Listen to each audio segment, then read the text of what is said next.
बरं मग नको करू खर्च माझ्यावर. आमच्या शेजारचा रम्या आहे ना, रम्या, त्यानं पण मला प्रपोज केलाय. मग मी त्याला हो बोलते. तू नको करू खर्च माझ्यावर. मी आता त्यालाच हो बोलते. तू बस मग शेंदूर लावून दगडावर. अगं बेबी, मी तर मजाक करत होतो, मजाक. तू सांग फक्त तुला काय पाहिजे ते. पैशांचं बिलकुल टेन्शन नको घेऊ तू. पैसे जर कमी पडले ना तर मी माझ्या बापाची 50 एकर जमीन आहे ना, 50 एकर जमीन, ती विकून तुझ्यावर खर्च करीन. तू टेन्शन नको घेऊ. खरंच बेबी, तू इतकं प्रेम करतोस माझ्यावर. मी तुझ्यासाठी काय पण करू शकतो बेबी, काय पण.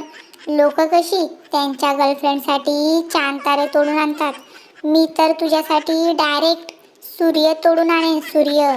खरंच बेबी, मग जा ना, घेऊन ये ना माझ्यासाठी सूर्य, जा ना. अगं बेबी, मी तुझ्यासाठी सूर्य तोडून आणला असता, पण का नाही आणत तुला माहित आहे?